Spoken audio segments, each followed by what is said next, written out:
ಅಪ್ಪ, ನಿಮ್ಮ ಹೆಲ್ತು ಸರಿ ಇಲ್ಲದಿರೋ ಟೈಮಲ್ಲಿ ನಾನು ನಿಮ್ಮ ಜೊತೆ ಇರಲಿಲ್ಲ.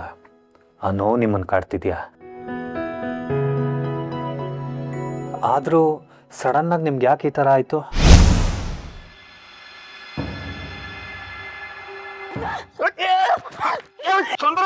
ಏನ್ ಮಾಡ್ತಾ ಇದೀಯ? ಬಿಡು.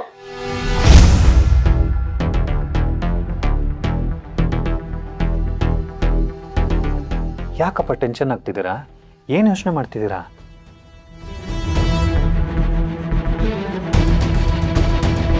ನೀವು ತಗೊಳ್ತಿದ್ದಿದ್ದು ಅದು ಯಾವುದೋ ಒಂದು ಟ್ಯಾಬ್ಲೆಟ್ ರಿಯಾಕ್ಟ್ ಆಗಿ ನಿಮ್ಮ ಬಾಡಿಲಿ ಏರುಪೇರು ಆಗ್ತಿದೆ ಅಂತ ಕೇಳ್ಪಟ್ಟೆ. ಇರಲಿ ಬಿಡಿ, ಇನ್ನು ಮುಂದೆ ನಾನು ಯಾವಾಗಲೂ ನಿಮ್ಮ ಜೊತೆನೇ ಇರ್ತೀನಲ್ಲ, ಈ ಥರದ್ದೆಲ್ಲ ಆಗೋದಕ್ಕೆ ನಾನು ಬಿಡಲ್ಲ.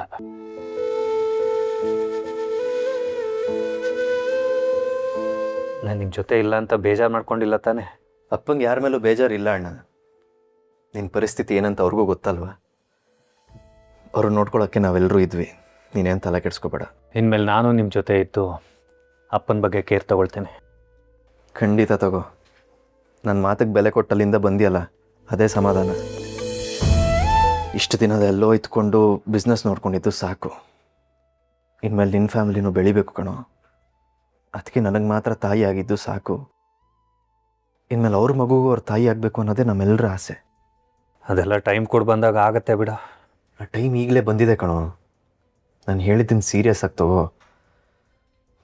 ನಿಮಗೆ ಹುಟ್ಟೋ ಮಗು ಸೇವೆ ಮಾಡ್ತಾ ಅದಕ್ಕೆ ಋಣನಾದರೂ ತೀರಿಸೋ ಪ್ರಯತ್ನ ಮಾಡ್ತೀನಿ. ಮಗು ಆಗಬೇಕು ಅಂತ ನನಗೂ ಆಸೆ ಇದೆ. ತಂದೆ ಆಗೋದಕ್ಕೆ ನನಗೆ ಯಾವುದೇ ಅಭ್ಯಂತರನೂ ಇಲ್ಲ. ಆದರೆ ಸೌಂದರ್ಯನೇ ತಾಯಿ ಆಗೋದಕ್ಕೆ ಹಿಂದೇಟಾಗ್ತಿರೋದು. ಅದೇನೋ ಗೊತ್ತಿಲ್ಲ, ಮೊದಲಿಂದನೂ ಅವಳಿಗೆ ಮಕ್ಕಳು ಅಂದರೆ ಇಂಟ್ರೆಸ್ಟೇ ಇಲ್ಲ. ನನ್ನನ್ನೇ ಮಗ ಅಂದ್ಕೊಂಡಿದ್ರಲ್ಲ, ಅದಕ್ಕೆ ತಾಯಿ ಆಗಕ್ಕೆ ಹಿಂದೇಟಾಗ್ತಾಯಿದ್ರು. ಆದರೆ ಈಗ ಕಾಲ ಬದಲಾಗಿದೆ.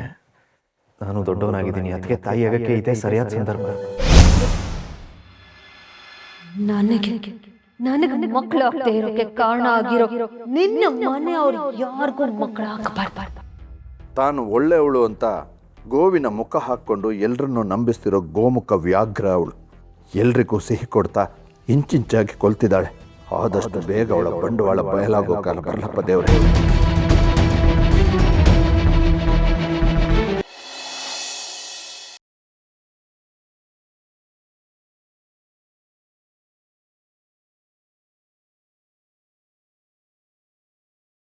ನೀವು ಈ ರೂಮಿಗೆ ಹೋದ್ಮೇಲೆ ಸ್ವಲ್ಪ ಹೊತ್ತು ನೀವು ಒಬ್ಬರೇ ಇರಲಿ ಅಂತ ಬಿಟ್ಟೆ.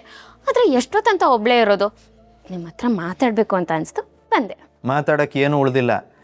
ನಿಮ್ಮ ಕಾಟ ತಡೆಯೋಕ್ಕಾಗದೆ ಬೇಸತ್ತು ಇಲ್ಲಿಗೆ ಬಂದರೆ ಇಲ್ಲೂ ಬಂದು ಕಾಟ ಕೊಡ್ತಿದ್ರಲ್ರಿ. ಹೋಗ್ರಿ ಸುಮ್ಮನೆ. ಹೋಗಲ್ಲ ಚಿರಾಗ್. ಏನು ಎದುರಿಸ್ತಾ ಇದ್ದೀರಾ?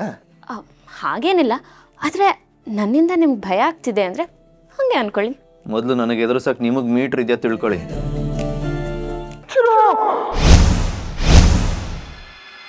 ಅಪ್ಪ ಕೂಗ್ತಿರೋದಲ್ವಾ?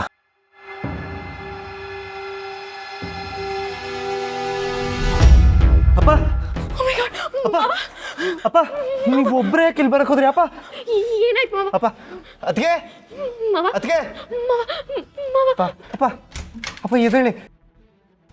ಅಯ್ಯೋ ಅಪ್ಪ ಚಿರು, ಮಾವ ಯಾಕೆ ಇಲ್ಲಿ ಬಿದ್ದಿದ್ದಾರೆ? ಏನಾಯ್ತು? ಅಪ್ಪ ಚಿರು, ಮಾವ ಹೇಗೆ ಇಲ್ಲಿ ಬಂದ್ರು? ವೀಲ್ ಚೇರಲ್ಲಿ ಇದ್ರಲ್ವಾ? ಅಂದ್ರೆ ಅವ್ರು ಸರಿ ಹೋದ್ರಾ? ಗೊತ್ತಿಲ್ಲ. ಅದಕ್ಕೆ ಚಿರು ಅಂತ ಜೋರ ಕೂಗ್ದಂಗಾಯ್ತು. ಬಂದು ನೋಡಿದ್ರೆ ಅಪ್ಪ ಇಲ್ಲಿ ಬಿದ್ದಿದ್ರು. ಅಪ್ಪ ಎದ್ದೇಳಿ. ಮಾವ ಅಪ್ಪ ಎದ್ದೇಳಿ ಮಾವ, ಏನಾಯ್ತು?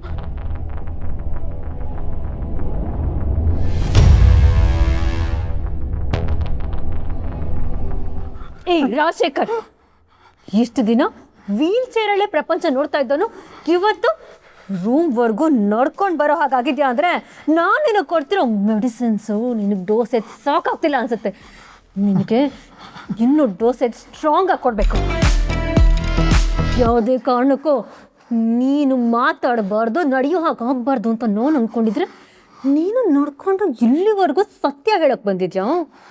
ನೋಡ್ತಾ ಇರು, ನಿನಗೊಂದು ಗತಿ ಕಾಣಿಸ್ತೀನಿ. ನಾನೀಗ ನೀನು ಕೊಡೋ ಡೋಸೇಜ್ ಈಗಿಂದ ಈಗಲೇ ಕೆಲಸ ಮಾಡೋದಕ್ಕೆ ಶುರು ಮಾಡುತ್ತೆ. ಹಾಸ್ಪಿಟ್ಲೆಲ್ಲ ಎಲ್ಲೇ ಹೋದರೂ ನಿನಗೆ ಅದಕ್ಕೆ ಟ್ರೀಟ್ಮೆಂಟ್ ಸಿಗೋಲ್ಲ. Be ready.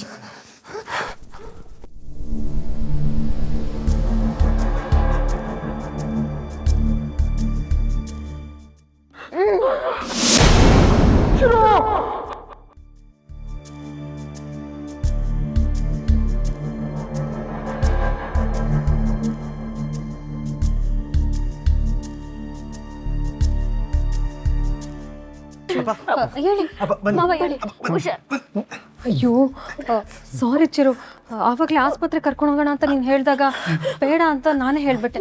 ಆಗಲೇ ಕರ್ಕೊಂಡು ಹೋಗಿದ್ದಿದ್ರೆ ಚೆನ್ನಾಗಿರೋದೇನೋ. ಪಾಪ ಮಾವ.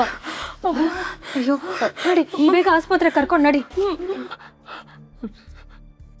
ಚಿರಾಗ್, ಮಾವ ಏನೋ ಹೇಳಕ್ಕೆ ಪ್ರಯತ್ನ ಪಡ್ತಿದ್ದಾರೆ ನೋಡಿ. ಹೇಳಿ ಮಾವ.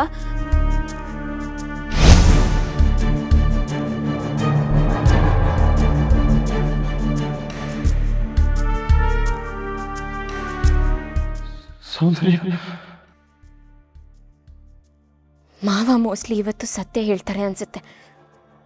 ನಿಮ್ಮ ಬಂಡವಾಳ ಬಯಲಾಗೋ ಸಮಯ ಬಂತು ಸೌಂದರ್ಯ.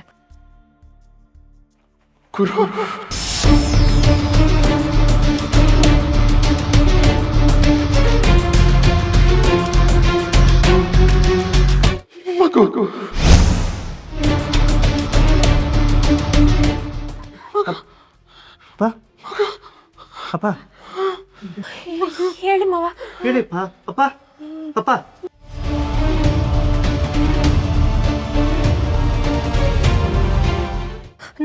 ನಾನು ಆಂಬ್ಯುಲೆನ್ಸಿಗೆ ಕಾಲ್ ಮಾಡ್ತೀನಿ ಚಿರು. ಚಿರಾಗ್, ಮಾವ ಇವ್ರ ಬಗ್ಗೆ ಬೇರೆ ಏನೋ ಹೇಳಕ್ಕೆ ಪ್ರಯತ್ನ ಪಡ್ತಿದ್ದಾರೆ. ಅಪ್ಪ, ಅದಕ್ಕೆ ಅಣ್ಣಂಗೆ ಮಗು ಆಗಿಲ್ಲ ಅಂತ ತುಂಬ ಫೀಲ್ ಮಾಡ್ಕೊಂಡಿದ್ರು. ಅದನ್ನು ಹೇಳಕ್ಕೆ ಪ್ರಯತ್ನ ಪಡ್ತಿದ್ರು ಅನ್ಸುತ್ತೆ.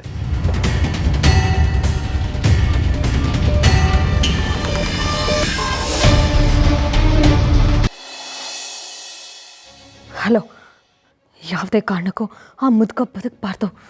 ಆಂಬ್ಯುಲೆನ್ಸಲ್ಲೇ ಅವನ್ನ ಸಾಯಿಸ್ಬಿಡಿ. ಸರಿ ಮೇಡಮ್, ನೀವು ಹೇಳ್ದಾಗೆ ಮಾಡ್ತೀವಿ. ಆದರೆ ದುಡ್ಡು ಸ್ವಲ್ಪ ಜಾಸ್ತಿ ಆಗುತ್ತಲ್ಲ? ಅದೆಷ್ಟೇ ಖರ್ಚಾದರೂ ಪರವಾಗಿಲ್ಲ, ನೀವು ಕೇಳಿದ್ದಕ್ಕಿಂತ ಡಬ್ಬಲ್ ಕೊಡ್ತೀನಿ. ಹೇಗಾದರೂ ಆಗಲಿ ನಾನು ಹೇಳಿದ ಕೆಲಸನ ಮಾಡಿ ಮುಗಿಸ್ಬೇಕು. ಇಲ್ಲಾಂದರೆ ನಾನು ಬದುಕಿದ್ದು ಸತ್ತಾಗುತ್ತೆ. ಸರಿ ಮೇಡಮ್. ನಾನೆತ್ತು ಗುರಿ ಕಡೆ ಹೋಗ್ತಿರೋ ಬಾಣಕ್ಕೆ ಯಾರೋ ಚಿಕ್ಕ ಗಾಳಿ ಬೀಸಿದ್ದಾರೆ ಅಂತ ಗೊತ್ತಾದರೂ ಸಾಕು, ಅವರು ನಿಂತಿರೋ ನೆಲನೇ ಅಲ್ಲಾಡೋ ಹಾಗೆ ಮಾಡೋಕ್ಕೆ ನನಗೆ ಗೊತ್ತಿಲ್ವಾ? ಏನ್ರಿ ನಾಗರಾಜ್, ಇದು ಕಿಡ್ನ್ಯಾಪ್ ಆಗ್ತಿರೋ ಹೆಣ್ಮಕ್ಳ ಕೇಸ್ನ ಹ್ಯಾಂಡಲ್ ಮಾಡಿ ಅಂತ ನಿಮ್ಗೆ ಹೇಳಿ ಯಾವ ಕಾಲ ಆಯಿತು? ಅದ್ರ ಬಗ್ಗೆ ತಲೆ ಕೆಡಿಸ್ಕೊಳ್ದೆ ನಿಮ್ಮ ಪಾಡಿ ನೀವಿದ್ದೀರಲ್ಲ, ಯಾಕೆ ಕೆಲಸ ಮಾಡೋಕ್ಕೆ ಇಷ್ಟ ಇಲ್ವಾ? ಖಂಡಿತ ಇದೆ ಸರ್, ಇವಾಗಿಂದ ಸ್ಟ್ರಿಕ್ಟಾಗಿ ಹ್ಯಾಂಡಲ್ ಮಾಡ್ತೀನಿ. ಇಲ್ಲ ಬಿಡಿ, ಇದೆಲ್ಲ ನಿಮ್ಮಿಂದ ಆಗದೆ ಇರೋ ಕೆಲಸ. ಪ್ರತಿದಿನ ಕಂಪ್ಲೇಂಟ್ಸ್ ಬರ್ತಾ ಇದೆ ರೀ. ಈ ಕೇಸ್ನ ಹ್ಯಾಂಡಲ್ ಮಾಡೋದಕ್ಕೆ ನಾನು ಒಬ್ಬ ಸ್ಪೆಷಲ್ ಆಫೀಸರ್ ನರಸಿಂಹ ಅವ್ರನ್ನ ಡಿಪ್ಯೂಟ್ ಮಾಡ್ತಾ ಇದ್ದೀನಿ. ಹಾಂ ಸರ್, ಸರ್ ನನ್ನ ಮಾತು ಕೇಳಿ ಸರ್. Hello sir.